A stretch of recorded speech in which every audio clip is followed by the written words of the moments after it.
জিবরিল আলাইহিস সালামকে ইহুদিরা কেন শত্রু মানার কারণ হলো তাদের ধারণা হলো যে যত নবী দুনিয়াতে আসছে তাদের কাছে ওহী নিয়ে আসছে মিকাইল আলাইহিস সালাম, কিন্তু এই নবীর কাছে ওহী নিয়ে আসছে জিবরিল আলাইহিস সালাম। তারা মনে করে মিকাইল আলাইহিস সালাম হলো বৃষ্টির বার্তাবাহক, রিজিকের বার্তাবাহক, রহমতের বার্তাবাহক।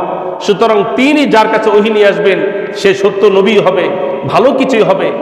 আর জিবরিল আলাইহিস সালাম তার কাজ হইল সে আসমান থেকে কার সাথে যুদ্ধ লাগাইতে হবে, কার সাথে মারামারি করতে হবে, কখন কি যুদ্ধ ঘটাইতে হবে, কোন জাতির উপর গজব আনতে হবে, কোন জাতির উপর আল্লাহ তাআলা লানত আনতে হবে, এই কাজ হলো কার? জিবরিল আলাইহিস সালাম। আর এইগুলো আমরা মোটেও দেখতে পারি না, মোটেও আমাদের সহ্য হয় না। সুতরাং এই শাস্তির বিধান, যুদ্ধের বিধান, মারামারি বিধান যেহেতু জিবরিল নিয়ে আসে, আর এই জন্য আমরা এটা পছন্দ করি না। আমরা করি কিন্তু মনে মনে কি, মারামারি করার সময় তো সবার আগে কারা থাকে? ইহুদিরাই তো থাকে। কিন্তু এই কাজগুলি যেহেতু জিবরিল আলাইহিস সালাম করে, এই জন্য আমরা তাকে মানতে পারবো না। আর মিকাইল আলাইহিস সালাম যেহেতু আসমান থেকে বৃষ্টি নিয়ে আসে, রহমত নিয়ে আসে, রিজিক নিয়ে আসে, সে যদি ওহী আনতো তাহলে আমরা মানতাম। তাহলে ওদের ধারণা ছিল এই ভ্রান্ত ধারণা যে মিকাইল আলাইহিস সালাম ইতিপূর্বে আল্লাহর পক্ষ থেকে ওহী নিয়ে আসছে, আর তোমার কাছে আরেকজন নিয়ে আসছে, সে হলো জিবরিল। আর জিবরিল ভালো কিছু নিয়ে আসে না, সুতরাং সে আমাদের শত্রু। আর আমাদের শত্রু যেহেতু তোমার কাছে আসছে, সুতরাং তুমি আমাদের শত্রু। আর শত্রুকে বন্ধু হিসেবে মেনে নেবে না। এটা হলো তাদের কথা। আউযু বিল্লাহি মিনাশ শাইতানির রাজীম। বিসমিল্লাহির রহমানির রহিম। قل من كان عدوا لجبريل فإنه نزله على قلبك بإذن الله مصدقا لما بين يديه وهدى وبشرى للمؤمنين. من كان عدوا لله وملائكته ورسله وجبريل وميكال فإن الله عدو للكافرين. أو كما قال عليه الصلاة والسلام. সকলে দুরূদ শরীফ পড়ে। আল্লাহুম্মা সাল্লি আলা মুহাম্মাদ ওয়া আলা আলি মুহাম্মাদ কামা সাল্লাইতা আলা ইব্রাহিম ওয়া আলা আলি ইব্রাহিম ইন্নাকা হামিদুম মাজিদ. আল্লাহুম্মা বারিক আলা মুহাম্মাদ ওয়া আলা আলি মুহাম্মাদ كما باركت على إبراهيم وعلى آل إبراهيم إنك حميد مجيد. الحمد لله. আল্লাহ রব্বুল আলামিনের দরবারে লক্ষ কোটি শুকরিয়া যে মহান আল্লাহ তাবারক ওয়া তাআলা আমাদেরকে ইশার নামাজ জামাতের সাথে আদায় করার তৌফিক দান করেছেন, সাথে সাথে নামাজের পরে কোরআনে তাফসিরে বসার তৌফিক দান করেছেন। এই জন্য আমরা সকলে অন্তরের গহীন থেকে শুকরিয়া আদায় করি, আলহামদুলিল্লাহ। সম্মানিত মুসলিম ভাইরা, আজকে তাফসির হবে সূরা বাকারার ৯৭ নম্বর আয়াত থেকে শুরু করে ১০১ নম্বর আয়াত পর্যন্ত। ৯৭ থেকে শুরু হবে, ইনশাআল্লাহ ১০১ পর্যন্ত আলোচনা হবে। আজকের তাফসিরে ওই ইহুদি তেড়া জাতি, যাদেরকে শত বোঝানোর পরেও যাদের বুঝ আসে না, বোঝানোর পরে ছাগলের মতন কান দুইটা ঝাড়া দিয়ে কি বলে, বুঝি নেই। এটা হলো ইহুদি জাতি। ওই ইহুদি জাতি কতটা খারাপ সেই আলোচনায় ধারাবাহিকভাবে আলোচিত হচ্ছিল। তা আজকের যে আয়াত এবং পরের যে আয়াত, এটি একটি বিষয়। এরপরে বাকি 3টি আয়াত ভিন্ন একটি বিষয়। তবে বেশি তফসির করার মতন আয়াত হলো 97 এবং 98 নম্বর আয়াত, আর 99 নম্বর আয়াত, 100 আয়াত, 101 নম্বর, এগুলো একেবারে সহজ বিষয়, এই জন্য এগুলোর বেশি তফসির করব না, শুধু তরজমাটা শুনিয়ে দেব। তা আজকের 97 নম্বর আয়াতের তফসির শোনার পূর্বে, অর্থাৎ আয়াতের তর্জমা শোনার পূর্বে আমরা আজকের আলোচনাটা যদি আগে শুনি, ইনশাল্লাহ পরবর্তীতে তফসির বা আয়াত শুনলে আমাদের একেবারে ক্লিয়ার হয়ে যাবে। ইহুদি জাতি, আপনারা জানেন, তারা আপনার আমার নবীকে নবী মানতে নারাজ, অস্বীকার করেছে। নবীকে নবী মানতে তারা স্বীকারোক্তি দেয়নি। এই কারণে নয় যে তারা নবীকে চিনতে পারে নাই। কি কারণে? নবীকে নবী হিসেবে গ্রহণ করে নাই ইহুদিরা। এই জন্য নয় যে তারা নবীকে চিনতে পারে নাই, বরং তারা চিনতে ঠিকই পেরেছিল, কিন্তু তাদের কষ্ট ছিল যে এই নবী বনি ইসরাইলদের মধ্য থেকে না এসে কেন আরবদের মধ্য থেকে বনি ইসমাইলের বংশে আসলো। অর্থাৎ আমার গোষ্ঠীর মানুষ চেয়ারম্যান হয় নাই, ভিন্ন গোষ্ঠীর চেয়ারম্যান হইলে কেন এখন চেয়ারম্যান আমার শত্রু? মূলত চেয়ারম্যানের সাথে কি নাই, কোনো বিরোধ নাই, কিন্তু আমাদের এলাকার মানুষ যারা নিয়ে এত আশা ভরসা করলাম, এত পোস্টার, গুণগান, স্লোগান দিলাম, আন্দোলন করলাম, কিন্তু শেষ পর্যন্ত আমাদের চেয়ারম্যান এলাকার চেয়ারম্যান হইতে পারলো না। বিষয়টাই ঠিক এরকমই। তো নবীর সাথে হিংসা, এটা এই জন্য যে নবীজি তাদের বংশে আসেনি। তাদের তীব্র আশা ছিল যে এই নবী মুহাম্মদ তিনি আসবেন তাদেরই গোষ্ঠীর মধ্য থেকেই, কারণ তাদের মধ্যে একেবারে শুরু থেকে অনেক বড় বড় শত শত হাজার হাজার নবী রসুল এই বনি ইসরাইলদের গোষ্ঠী থেকে আসছে। শেষ নবীও তাদের বংশী আসবে, এমনটাই তাদের ধারণা ছিল। কিন্তু ফলাফল উল্টা। ফলাফল যেটাই হোক, উচিত ছিল তাদের নবীজিকে নবী হিসাবে মেনে নেওয়া। যাই হোক, এই যে এই কথাটা কেন বললাম, কারণ আজকের আলোচনার সাথে এই আলোচনার একটা সম্পর্ক আছে। আজকের যে আয়াতটি 97 নম্বর আয়াত, এটি হলো একটি শানে নুজুল। এই আয়াতটি কেন নাজিল হয়েছে সেই প্রেক্ষাপটকে, যে একটা প্রেক্ষাপট আছে, আয়াতটি কেন নাজিল হলো সেই প্রেক্ষাপটকে আরবিতে বলা হয় শানে নুজুল। কি বলা হয়? শানে নুজুল। এটা মনে রাখবেন, দেখবেন অনেক হুজুররা শুধু শানে নুজুল বলে চলে যায়, কিন্তু শানে নুজুল কি এটা না বোঝানোর কারণে পাবলিক বুঝতে পারে না। তা শানে নুজুল এটা একটা পরিভাষা। কোনো আয়াত যদি কোনো প্রসঙ্গ কেন্দ্র করে যদি নাজিল হয়, তখন সেই আয়াতের একটা কি থাকে? শানে নুজুল থাকে, অর্থাৎ অবতীর্ণ হওয়ার প্রেক্ষাপট। আওয়াজ কি বেশি হচ্ছে না? ঠিক আছে, যাই হোক, আচ্ছা যাই হোক, সমস্যা নেই। সমস্যা হলে বলবেন, কারণ আপনারা যদি না বুঝেন তাহলে আমার বক বক করে কি কোনো লাভ নাই। না, সাউন্ড কমানো যাবে না, ওইটা কমাইতে গেলে আরেক সমস্যা। যাই হোক, এখন বুঝে আসে কিনা? আসতেছে। তা আজকের যে আয়াতটি, এই আয়াতটি নাজিল হওয়ার কারণ হলো ইহুদিদের বিশাল একটা দল, বিশাল একটা দল তাদের ব্যাপারে নাজিল হয়েছে। তাদের কি প্রশ্ন, কোন প্রশ্নের উত্তর বা কোন ঘটনাকে কেন্দ্র করে এই আয়াতটি নাজিল হলো, সেই ঘটনাটি হলো, মনোযোগ সহকারে শুনবেন। ইহুদিদের বিশাল একটা দল, তারা একবার নবীজির কাছে আসে। এসে তারা বলে, নবী, তুমি তো নবী দাবি করছো, তুমি মোহাম্মদ নবী নবী দাবি করতেছো, অনেকে তোমাকে স্বীকার করেছে আর অনেকে তোমাকে অস্বীকার করে। যারা অস্বীকার করে তোমাকে, তাদের মধ্যে থেকে আমরা হলাম বিশাল একটি দল।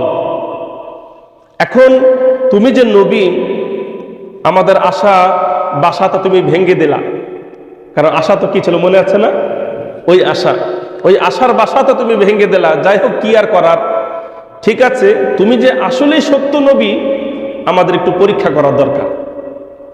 নবীজি তো তাদের কোনো ভয় নাই, কারণ তাদের প্রত্যেকটা প্রশ্নের উত্তর চলে আসে সরাসরি কই থেকে? আল্লাহর থেকে, আসমান থেকে নগদ চলে আসে। আমরা হুজুরদের কাছে যখন মাসলা জিজ্ঞাসা করেন, আমরা যদি না পারি বলি যে কিতাব থেকে দেখে আসি, এরপরে বলবো। কিন্তু আল্লাহর নবীকে যখন যেটা প্রশ্ন করা হইতো, তিনি কিছুক্ষণ চুপ থাকতেন, মুহূর্তের মধ্যে কঠিনতম প্রশ্নের উত্তর সহজ সাবলীল ভাষায় উপস্থাপন করতেন।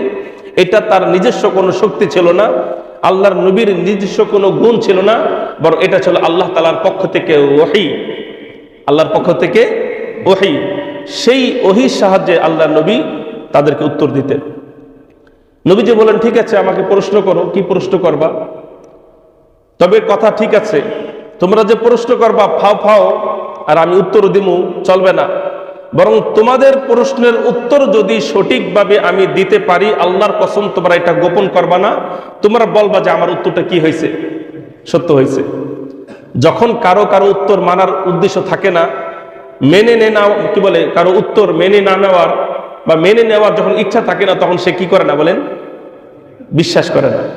কারণ বিশ্বাস করি না, কারণ তার উদ্দেশ্য হলো তার উত্তরটা সে কি মানবে না। তো আল্লাহ নবী বললেন, যদি তোমাদের প্রশ্নের উত্তর সঠিকভাবে দিয়ে থাকি, তোমাদের আল্লাহর দোহাই লাগে, তোমাদের আল্লাহর কসম লাগে যে তোমরা কি করবে না, কমপক্ষে অস্বীকার করবা না, 1 নম্বর। 2 নম্বর হলো, তোমাদের প্রশ্নের উত্তর যদি আমি সঠিকভাবে দিতে পারি, তাহলে তোমরা আমাকে বিনিময় কি দিবা? তো বিনিময় আমরা দেব আপনার প্রতি আমরা ঈমান আনবো, আমরা মুসলমান হয়ে যাব। সুবহানাল্লাহ, ভালো কথা, সুবহানাল্লাহ তো বলছেন, একটু পরে নাউজুবিল্লাহ বলবেন। যাই হোক, মুসলমান হয়ে যাবা। তার 2টা নবীজির যে শর্ত দিলেন, তারা প্রশ্ন করবে কয়টা? 4টা প্রশ্ন করবে। আর নবীজি এর বিনিময়ে কয়টা জিনিস চাইলেন? 2টা। একটা জিনিস হলো, আমি যা উত্তর দেব যদি সঠিক হয়ে থাকে তোমরা সত্যায়ন করবা।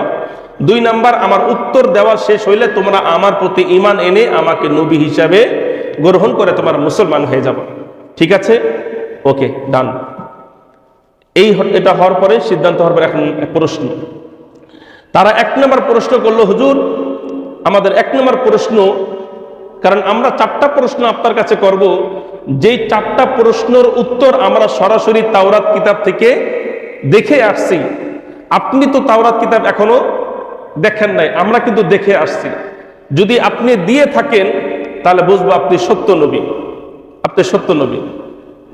আচ্ছা ঠিক আছে, প্রশ্ন করো। 1 নম্বর প্রশ্ন, যে ইয়াকুব আলাইহিস সালাম যিনি বনি ইসরাইলদের একেবারে গুরু, বনি ইসরাইলদের গুরু, কারণ ইয়াকুব আলাইহিস সালামের আরেকটা নাম ছিল কি বলেন, ইসরাইল। আর ওই ইসরাইলের পরবর্তী প্রজন্ম যারা আছে তাদেরকে বলা হয় বনি ইসরাইল। আর বনি ইসরাইলের একটা অন্যতম শাখা হলো ইহুদি। তাহলে ইহুদি হলো পরবর্তী প্রজন্ম, উত্তরসূরি, আর বনি ইসরাইল হলো পূর্বসূরি। আর পূর্বসূরির যে মাথা, যে নবী, তার নাম হলো ইয়াকুব আলাইহিস সালাম। ইয়াকুব আলাইহিস সালামের ব্যাপারে প্রশ্ন করো। 1 নম্বর প্রশ্ন, ভালো করে শুনবেন, মনে রাখবেন। 1 নম্বর প্রশ্ন করলো তারা, যে ইয়াকুব আলাইহিস সালাম সুস্থ হওয়ার পরে নিজের উপর কোন খাবারটা হারাম করছে, কোন খাবারটা হারাম করেছিল। এটার প্রশ্ন উত্তরটা আপনাকে একটু বুঝাই দিই। সেটা হলো, ইয়াকুব আলাইহিস সালাম একবার মারাত্মক অসুস্থ হন। তাওরাত কিতাবের মধ্যে লেখা আছে, যেটাকে বলা হয় ওল্ড টেস্টামেন্ট। এটার মধ্যে লেখা আছে যে ইয়াকুব আলাইহিস সালাম একদিন অনেক মারাত্মক অসুস্থ হন। অসুস্থ হওয়ার পরে তিনি আল্লাহর কাছে একটা মান্নত করেন, আল্লাহ তুমি যদি আমাকে এই রোগ থেকে সুস্থ করে দাও, তাহলে আমি আমার প্রিয় খাবার আমি আমার নিজের উপর কি করে দেব, তোমার জন্য ছেড়ে দেব, হারাম করে দেব। অর্থাৎ আমি আর খাবো না, আমার প্রিয় বস্তুটা একমাত্র তোমার জন্য আমি কি করে দেব, ছেড়ে দেব, বাদ দেব, আর কোনোদিন খাবো না। এই মান্নত কে করেছিলেন? ইয়াকুব আলাইহিস সালাম। উত্তর কোথায় ছিল? তাওরাতের মধ্যে। নবীজি কিন্তু এখনো তাওরাত কিতাব দেখেন নাই, ধরেনও নাই।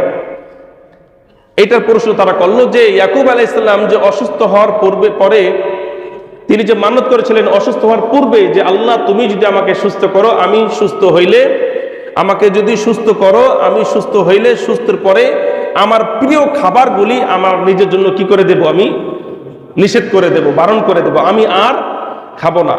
এখন প্রশ্ন হলো, তিনি কোন খাবারটা নিজের জন্য নিষেধ বা বারণ করেছিলেন, এর উত্তরটা কি দেন? তখন আল্লাহর নবী চিন্তা করলেন মানে কি, আসতেছে, কানেক্ট হচ্ছে আল্লাহ তাআলার সাথে, আল্লাহ তাআলার সাথে ওয়াইফাই কানেক্ট হচ্ছে, বুঝতে পেরেছেন? যাই হোক, তা আল্লাহর পক্ষ থেকে ওহী আসলো যে ইয়াকুব আলাইহিস সালাম সুস্থ হওয়ার পরে 2টা খাবার নিজের জন্য তিনি হারাম করেছিলেন। 1 নম্বর হলো উটের গোশত, 2 নম্বর হলো উটনির দুধ। উটের গোশত, উটনির দুধ। আর এই দুইটা খাবার ইয়াকুব আলাইহিস সালামের সবচেয়ে বেশি প্রিয় ছিল। প্রত্যেকটা মানুষের একটা প্রিয় খাবার থাকে না? সবারই আছে, সবারই আছে। কারো ভালো লাগে আর কারো জন্য একেবারে দেওয়ার জন্য জান দিয়ে ফেলে খাবারের জন্য। তা এই দুইটা খাবার ইয়াকুব আলাইহিস সালামের জন্য তিনি কি করে নিজের জন্য কি করে দিলেন? বারণ করে দিলেন, নিষেধ করে দিলেন। এরপর নবীজি বলতেছেন সদাক্তা সদাক্তা, তোমরা কি বিশ্বাস করো? অর্থাৎ আমার উত্তরটা কি সঠিক হয়েছে? এখন ওই যে আগে থেকে কি করলো, শর্ত করছে, যা তুমি যা বলবা যদি সত্য হয়ে থাকে আমরা কি করব? সত্যায়ন করবো। আল্লাহর কসম দিছে। তারা বলল, হ্যাঁ তোমার উত্তর কি হয়েছে? সঠিক হয়েছে। তুমি যে উত্তর দিলা ইয়াকুব আলাইহিস সালাম নিজের উপর উটের গোশত, উটনির দুধ হারাম করেছে, ঠিক আছে, তাওরাতের মধ্যে এমনটাই লেখা আছে, তুমি সত্য বলছো। যাই হোক, 2 নম্বর প্রশ্ন তারা করে যে সন্তান যখন জন্মগ্রহণ করে, দেখবেন কম বেশি সবার ঘরেই আছে সন্তান বেশিরভাগ দেখবেন সন্তান কখনো বাবার রূপ ধারণ করে, কখনো মায়ের রূপ ধারণ করে, হয় না? মানে একবার দেখতে বাপের মতো নিচ্ছে, আবার দেখতে একবারে মায়ের মতো নিচ্ছে, আবার কোনোটা বাপের মতন হয় না, মার মতন হয় না, ভিন্নভাবে আকৃতি পায়। তো তারা প্রশ্ন করলো, আমাদের 2 নম্বর প্রশ্ন হলো, সন্তান জন্মগ্রহণ করার পরে কখন বাবার আকৃতি ধারণ করে, কখন মায়ের আকৃতি ধারণ করে? বুঝতে পেরেছেন? তো এটার যদি আপনার বর্তমান সায়েন্স অনুযায়ী দেখেন বা ডাক্তারি বিদ্যা অনুযায়ী যদি দেখেন, এটার উত্তর ভিন্ন। কিন্তু কোরআন কি বলে, নবীজির উত্তরটা কি ভিন্ন। এটা পার্থক্য আপনাদের সামনে করব। তো নবীজি উত্তর দিলেন, যেহেতু এখানে সবাই আমরা বড় মানুষ আছি, ছোট বাচ্চা নাই, এই জন্য ভালো করে খুলে বলি। নবীজি উত্তর দিলেন যে পুরুষ সহবাস করার সময় পুরুষের পানি যদি আগে বের হয় আর ওই পানি থেকে যদি সন্তান হয়, তাহলে সেই সন্তানটা বাবার চেহারা পায়। আর যদি সহবাসের সময় নারীর পানি আগে বের হয়, স্ত্রীর পানি আগে বের হয়, তাহলে ওই পানি থেকে যে সন্তান হয়, ওই সন্তানের চেহারা মায়ের মতন হয়। বুঝতে পেরেছেন? এই দুইটা এটা উত্তর দেওয়ার পরে নবীজি যখন উত্তর দিলেন, তখন তারা কি বলল? হ্যাঁ সঠিক, একেবারে সত্য কথা বলছে, আমরা তাওরাতের মধ্যে এমনটাই পাইছি যে পুরুষের পানি যদি আগে বের হয়, তাহলে ওই পানি থেকে যদি সন্তান হয়, চেহারা পায় কার? বাবার। আর যদি মহিলার পানি আগে বের হয়, তাহলে ওই পানি থেকে চেহারা হয় কার? মায়ের। এখন কখন কোন পানি বের হয়েছে, কখন কি সন্তান হয়েছে, আল্লাহ ভালো জানে। কি বলেন? কিন্তু এটা কিন্তু হাদিসের ভাষা মানতে হবে, এটা কিন্তু হাদিসের ভাষা মানতে হবে। কখন কোনটা হয়ে যাবে এটা আল্লাহ পাক জানেন। এই উত্তর দেওয়ার পরে তখন তারা বলে, সদাক্তা, তুমি সত্য কথা বলছো। এখন 3 নম্বর প্রশ্ন তারা করে যে শেষ নবীর আলামত কি, অর্থাৎ শেষ নবীর শেষ আলামত কি, নবী হওয়ার আলামত কি? তাওরাতের মধ্যে শেষ নবীর কিছু আলামত আছে। এখন সর্বশেষ যে আলামত সেটা কি তুমি বলো তো? কার কাছে জিজ্ঞাসা করতেছেন? নবীজির কাছে। নবীজি উত্তর দিলেন, শেষ নবীর শেষ আলামত হলো তিনি যদি ঘুমিয়েও যান, চোখ যদিও বন্ধ থাকে কিন্তু অন্তরটা জারি থাকে। অন্তর ঘুমায় না, নবীদের অন্তর কি ঘুমায় না। আমরা তো ঘুমায় ব্যাটকায় থাকি, একবারে মরা লাশ। কিন্তু আল্লাহর নবী যখন ঘুমাইতেন, চোখ দুটা বন্ধ থাকতো, কিন্তু এই কলবটা কি থাকতো বলেন? সবসময় জারি থাকতো, সমস্ত ধ্যান খেলে অন্তরে থাকতো। এটা ছিল নবীদের বৈশিষ্ট্য। নবীজি যখন এই উত্তরটা দিলেন, তখন তারা বলল, সাদাক্তা, তুমি সত্য কথা বলছো। মোটামুটি 4টা প্রশ্নের উত্তর কয়টা হইল? 3টাই তারা কি করলো? সত্যায়ন করলো। আরেকটা প্রশ্ন যদি উত্তর নবীজি দিতে পারেন, তাহলে বিনিময় কি হবে? মুসলমান হবে। এটাই তো শর্ত নাকি? আপনাদের কি মনে হয় শর্তটা পূরণ হবে? পূরণ হবে। ইহুদি জাতি, কিন্তু মনে রাখতে হবে জাতি কোনটা? ইহুদি জাতি। ফলাফল কি হবে আমার মনে হয় উত্তর আপনারা দিয়ে ফেলছেন মনে মনে, কিন্তু আশায় রেখেছেন হুজুর আপনিই বলেন। যাই হোক, 4 নম্বর প্রশ্ন করছে, হুজুর আপনার কাছে কোন ফেরেশতা ওহী নিয়ে আসে? আসমান থেকে যে ওহী ডেলিভারি দেয় যে ফেরেশতা, তার নামটা কি? তার নামটা কি? এই নামটা যদি আপনি বলেন, তাহলে আমরা তার নামটা শুনে সত্যায়ন যদি করি, এরপর আমার কি হয়ে যাব? মুসলমান হয়ে যাব। যেই নবীজি বললেন যে আমার কাছে, সমস্ত নবীর কাছে যেই ফেরেশতা আসমান থেকে ওহী নিয়ে আসছে, সেই ফেরেশতার নাম হলো, বলেন না কেন ভাই? জিবরিল আলাইহিস সালাম। বাস, কাম খালাস, bye bye tata. Bye bye কি টাটা। এই কথা বলার সঙ্গে সঙ্গে ইহুদিরা আগুনে একেবারে কি বলে, তেলে বেগুনে জ্বলে উঠলো। কয় না না না না না, এটা হইতে পারে না, তোমার কাছে কি আসছে, কি জিবরিল না, ও জিবরিল আনলে আমার তোমার প্রতি ঈমান আনতে পারবো না, সরি দুঃখিত, তোমার প্রতি ঈমান আনতে পারবো না, তোমাকে নবী হিসেবে মানতে পারবো না। কারণটা কি? কারণ হলো আল্লাহর সমস্ত ফেরেশতাদের মধ্যে যে কোনো ফেরেশতাই যদি তোমার কাছে আসতো তাহলে আমরা তোমার প্রতি ঈমান আনতাম, কারণ আগের উত্তর তুমি সঠিক মতো দিছো, কিন্তু লাস্টে যে উত্তরটা দিলা, যেই ব্যক্তির নামটা কইলা তার নাম হলো জিবরিল, এ তো আমাদের চিরন্তন শত্রু, সুতরাং এই শত্রু যেহেতু তোমার কাছে আসে আল্লাহর পক্ষ থেকে, সুতরাং তোমাকে নবী হিসেবে মানতে পারবো না। তখন নবীজি বললেন, সমস্যাটা কি? কি সমস্যা?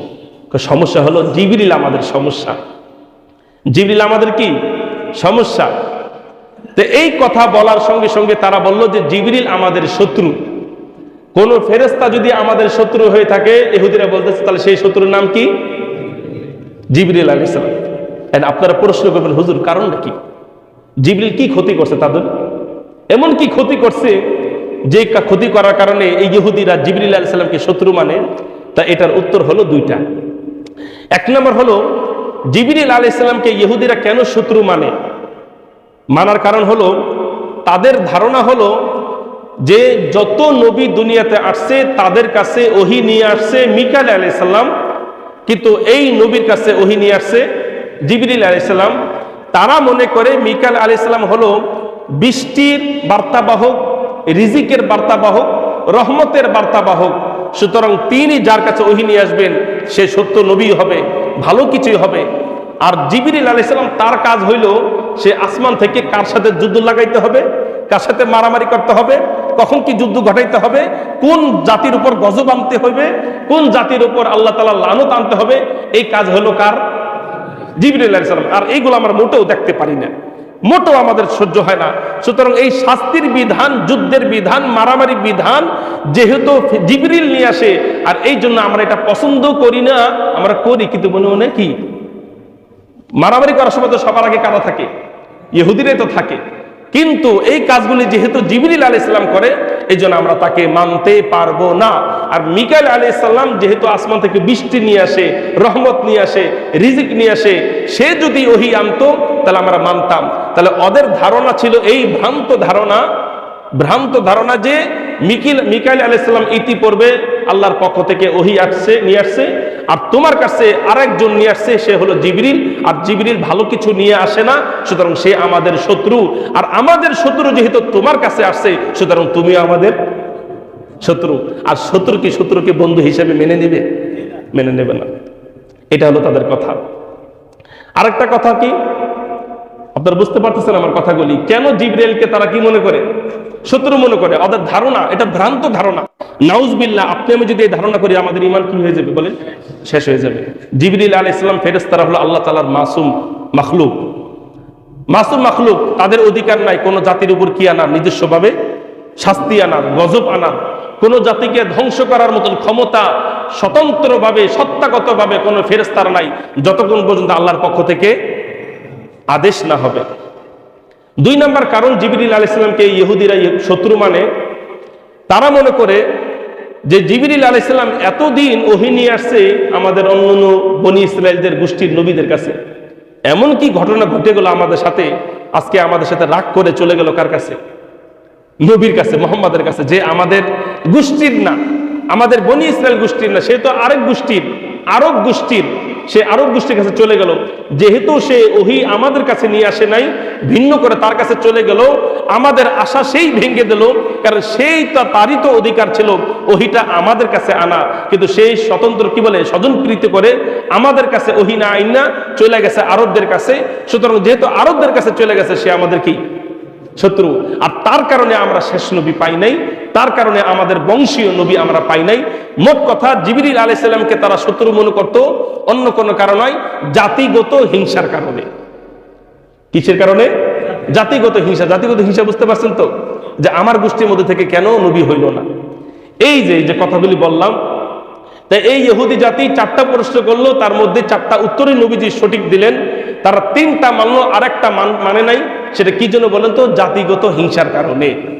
জাতিগত হিংসার কারণে যে জিবরিল আলাইহিস সালামকে তারা খারাপ ফেরেশতা মনে করে, নাউজুবিল্লাহি মিন যালিক। আর মিকাইল আলাইহিস সালামকে তারা মনে করে খুব ভালো ফেরেশতারা। কিন্তু আমাদের মুসলমান হিসেবে আমাদের বিশ্বাস থাকতে হবে প্রত্যেকটা ফেরেশতারাই আল্লাহ তাআলার নিষ্পাপ মাখলুক, প্রত্যেকেই আল্লাহ তাআলার একজন মাখলুক, তাদের কোনো গুনাহ নাই, তারা কোনো গুনাহ করতে পারে না, আল্লাহর আদেশের একটা বিন্দু পরিমাণও অবাধ্যতা তারা করতে পারে না। এই বিশ্বাস আমাদেরই রাখতে হবে। এই যে তারা যে জিবরিলকে কি বলছে বলেন না কেন ভাই, শত্রু বলছে, এই কথাটাই মূলত এই যে 97 নম্বর আয়াতের মধ্যে বুঝতে পারতেছেন। এই পুরা কথার সংক্ষিপ্ত কথা এই 97 নম্বর আয়াতের মধ্যে কি বলে শোনেন। বিসমিল্লাহির রহমানির রহিম, কুল, ও নবী তুমি বলে দাও, মান কানা আদুওয়াল লিজিবরিলা, যারা জিবরিলের শত্রু। তার জিবরিলের শত্রু কারা? ইহুদিরা। কি কারণে শত্রু মোটামুটি আপনারা জেনেছেন না? জেনেছেন। কুল মান কানা আদুওয়াল লিজিবরিলা, ও নবী তুমি তাদেরকে বলে দাও যারা জিবরিলকে শত্রু মনে করে। কেন?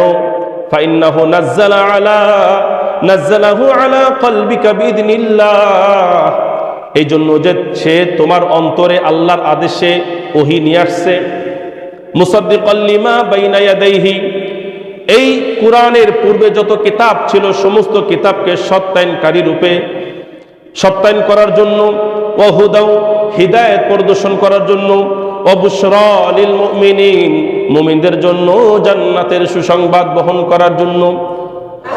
তারা বলে নবী তুমি তাদেরকে বলে দাও যারা জিবরিলকে শত্রু মনে করে, এই কারণে যে জিবরিল ওহী তোমার কাছে নিয়ে আসছে, তাদের গোষ্ঠীর কারো কাছে নিয়ে আসে নাই। এইটাই তাদের কষ্ট, এটাই তাদের দুঃখ। আর কেন নিয়ে আসছে? আরে ওহী তো নিয়ে আসছে কি জন্য?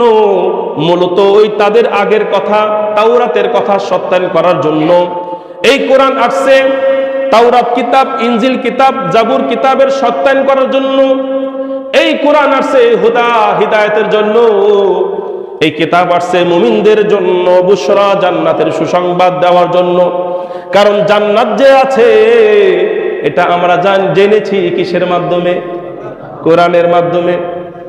জান্নাতের সুখ শান্তি আছে, জান্নাত কেমন, জান্নাতের কেমন নাজ ও নিয়ামত, এটা জেনেছি আমরা কোরআনের মাধ্যমে। আর এই জানাটাই হলো মুমিনদের জন্য বুশরা, সুসংবাদ। এখন এই যে দেখেন, তারা তো 97 আয়াতের মধ্যে তারা কি হয়ে গেল? জিবরিল আলাইহিস সালামের শত্রু হইল। এখন যারা জিবরিল আলাইহিস সালামের শত্রু হবে, এখন তাদের পরিণামটা কি? সেই পরিণামটা আল্লাহ তাআলা 98 নম্বর আয়াতের মধ্যে আল্লাহ তাআলা বলতেছেন। আল্লাহ বলেন, মান কানা আদুওয়াল লিল্লাহি ওয়া মালাইকাতিহি ওয়া রুসুলিহি ওয়া জিবরিল ওয়া মিকালা ফাইন্নাল্লাহা আদুউল লিল কাফিরিন।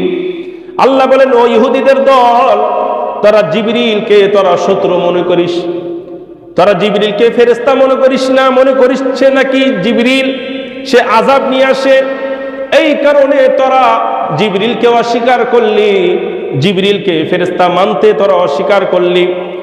সুতরাং জিবরিলের সাথে যেহেতু তাদের শত্রুতা, জিবরিলের সাথে তাদের শত্রুতা মানে আমার সাথে শত্রুতা।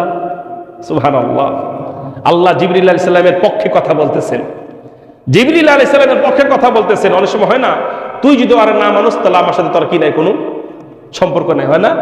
তার সাথে যদি তোমার কোনো সম্পর্ক না হয় তাহলে মনে রাখবা আমার সাথে তোমার কি নাই, কোনো সম্পর্ক নাই। আল্লাহ তাআলা এটাই বলতেছেন, মান কানা আদুওয়াল লিল্লাহি, যে ব্যক্তি আল্লাহর সাথে শত্রুতা করে, ওয়া মালাইকাতিহি, তার ফেরেশতাদের সাথে শত্রুমি করে, ওয়া রুসুলিহি, কোন রাসূলের সাথে শত্রুমি করে, ওয়া জিবরিল ওয়া মিকালা, বিশেষ করে জিবরাইল মিকাইলের সাথে যারা শত্রুমি করে, ফাইন্নাল্লাহা, তারা হলো কাফের, ফাইন্নাল্লাহা আদুউল লিল কাফিরিন, আর আল্লাহ ওই কাফেরদের জন্য আল্লাহ নিজেই শত্রু হয়ে গেলেন। অর্থাৎ তারা যেরকম ভাবে আল্লাহকে শত্রু মনে করলো, আল্লাহকে যারা বন্ধু মানে আল্লাহ তাদের বন্ধু, ফেরেশতাদেরকে যারা বন্ধু মনে করে ফেরেশতারাও তাদের বন্ধু, রাসূলকে যারা বন্ধু মনে করে রাসূলও তাদের বন্ধু, মুমিনকে যারা বন্ধু মনে করে মুমিনরা তাদের বন্ধু। সুতরাং আল্লাহ, ফেরেশতা, নবী, রাসূল, জিবরিল, মিকাইলদের সাথে যে দুশমনি করবে তার দুশমন কি হয়ে যাবে? আল্লাহ তাদের দুশমন হয়ে যাবেন। এজন্য আল্লাহ তাআলা বলতেছেন ফা ইন্নাল্লাহা আদুউল লিল কাফিরিন, নিশ্চয় আল্লাহ কাফেরদের শত্রু। এরপর 99 নম্বর আয়াত, 100 নম্বর আয়াত, 101 নম্বর আয়াত, এটার মধ্যে একেবারে স্বাভাবিক তাফসীর। এখানে আল্লাহ তাআলা কি বলতেছেন শুনেন, ওয়ালাকাদ আনজালনা ইলাইকা আয়াতিন বাইয়িনাত, যখনই আমি তোমার কাছে নাজিল করি আয়াতিন বাইয়িনাত, স্পষ্ট নিদর্শনগুলি, এই কোরআনের আয়াতগুলি, মুজিজাগুলি, নবী প্রমাণ করে যে সমস্ত আলামত, সেইগুলোকে বলা হয় বাইয়িনাত, মুজিজাত। আল্লাহ বলেন ওয়ালাকাদ আনজালনা, নবীকে সান্ত্বনা দিচ্ছেন। এখান থেকে কি করতেছেন? নবীকে সান্ত্বনা দিচ্ছেন। কারণ এই যে তারা যখন আসলো নবীর কাছে প্রশ্ন করলো, নবী তাদের প্রতি একটা কি বলেন, তিনি একটা আগ্রহী ছিলেন, তাদের প্রতি নবীজির ভিতরে একটা আগ্রহ জন্ম ছিল। হয়তো তারা এখন কি করবে, আমার উত্তর শুনে মুসলমান হইবে। মানুষ যখন কারো প্রতি একটু আশা রাখে, আর সে যদি আশার উল্টা কাজ করে, মনটা কি ভেঙে যায় না? মনটা ভাঙ্গিনি। তাই নবীজির মনটা ভেঙে দিল কারা? ইহুদিরা। নবীজির প্রতি ঈমান আনবে, নবীকে নবী হিসেবে মানবে, সামান্য একটু কথার কারণে, হিংসার কারণে, ঈর্ষার কারণে সেই ইহুদিদের দল নবীর প্রতি ঈমান আনলো না। নবীর মনটা স্বাভাবিক একটু খারাপ হওয়ারই কথা। নবীর মন যখনই খারাপ হয়ে যায়, সান্ত্বনা দেওয়ার জন্য আল্লাহ তাআলা রেডি হয়ে যায়। আয়াত থেকে আল্লাহ রাব্বুল আলামিন নবীজিকে কি করতেছেন? সান্ত্বনা দিচ্ছেন। ওরা ঈমান আনে না, তো কি হয়েছে? সমস্যা নাই, ওরা ঈমান আনে না, তাতে কি হয়েছে? কারণ কিছু বেঈমান নাস্তিক থাকবেই, যারা তোমার প্রতি কিছু কিছু বিষয়ের প্রতি তারা ঈমান আনবে না। এই কথা বলে 99 নম্বর আয়াত থেকে আল্লাহ রাব্বুল আলামিন সান্ত্বনা দিচ্ছেন নবীজিকে। কি বলছেন? ওয়ালাকাদ আনজালনা ইলাইকা, যখনই আমি তোমার কাছে আয়াতিন বাইয়িনাত, স্পষ্ট নিদর্শনাবলী, স্পষ্ট মুজিজা, স্পষ্ট ওহী, স্পষ্ট দলিল যখনই তোমার কাছে নাজিল করি, ওমা ইয়াকফুর বিহা, তখন ইল্লাল ফাসিকুন, তখন কেবলমাত্র ফাসিক যারা আছে, বেঈমান যারা আছে, তারাই কেবলমাত্র এটা অস্বীকার করে।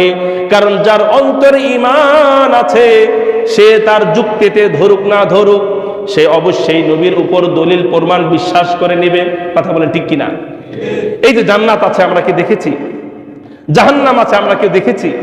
পুল সিরাত হবে, হাসর নাসর হবে, কবরের মধ্যে আযাব হয়, আমলনামা ডান হাতে দেওয়া হবে, এরপরে আমলনামা বাম হাতে দেওয়া হবে, জাহান্নামের শাস্তি হবে, কত ধরনের কত রকমের শাস্তি হবে, জান্নাতে কত ধরনের নাজ ও নিয়ামত হবে। আচ্ছা বলুন তো, এখানে আমরা কেউ এটাকে দেখেছি বা পেয়েছি কোন জায়গায়? আমরা কিসের মাধ্যমে জানতে পেরেছি? কোরআনের মাধ্যমে। তাই কোরআন বলেছে, এটা বিশ্বাস করে নিয়েছি, যুক্তিতে ধরুক আর না ধরুক। যুক্তির পিছনে যারা খুঁজতে যায় তারা মুমিন না, তারা হলো নাস্তিক। তারা কি বলেন? নাস্তিক। কারণ মুমিন কোরআনে আছে, এটাকে বিশ্বাস করে নেওয়ার নাম হলো মুমিন। আর যদি কি বলেন, যুক্তি খুঁজতে যায় প্রত্যেকটা আয়াতের ব্যাপারে, প্রত্যেকটা কোরআনের দলিলের ব্যাপারে, জান্নাতের ব্যাপারে, যুক্তিতে ধরে কিনা জান্নাত আছে কিনা, জাহান্নাম কেমন হইতে পারে, মরার পরে কেমন মানুষ জীবিত হইবে, এটা তো আমার মাথায় ধরে না, এই ধরনের যুক্তি যারা খোঁজাখুঁজি করবে তারা কি হতে পারবে না কোনোদিন। এই জন্য নাস্তিক, তারা নাস্তিক কেন হয়েছে বলেন তো? যুক্তিতে ধরে না। নাস্তিকেরা নাস্তিক এই জন্য হয়েছে, তাদের যুক্তিতে ধরে না। এই যে কয়দিন আগে ভারতে একটা বাহাস হয়েছে, তর্ক বিতর্ক হয়েছে যে আল্লাহ আছে কি নাই, স্রষ্টা আছে কি না। জাবেদ আখতার এবং শামেল নাদুবি, তো এই দুজনের মাঝে একটা বাহাস হয়েছে। আপনারা দেখবেন, এটা বাংলা ডাবিং বের হয়েছে, আপনারা দেখবেন খুব সুন্দর। এই জাবেদ আখতার এ কিন্তু মুসলমানের সন্তান, মুসলমানের সন্তান, আর 14 গোষ্ঠীর মুসলমান। জাবেদ আখতারকে আমি বলে রাখি, হলো ভারতের একজন পরিচালক, বিভিন্ন ছবির লেখক, মোটামুটি মুসলমান ছিল, নামাজ পড়তো। পরবর্তীতে ওই যে যুক্তির কাছে নত হওয়ার কারণে সে নাস্তিক হয়ে যায়। আল্লাহ যে আছে, স্রষ্টা যে আছে, জান্নাত যে আছে, সবকিছু যে আল্লাহর কুদরতে হয়, এই সৃষ্টি, তরুলতা, গাছ, বৃক্ষ, নদী, নালা, সূর্যের উত্থান, সূর্যের ডুবে যাওয়া, চন্দ্র, গ্রহ, নক্ষত্র, তারকা, সবকিছু যে আল্লাহর সৃষ্টি, আল্লাহ পরিচালনা করছেন, এটা জাবেদ আখতারের মাথায় ধরে না।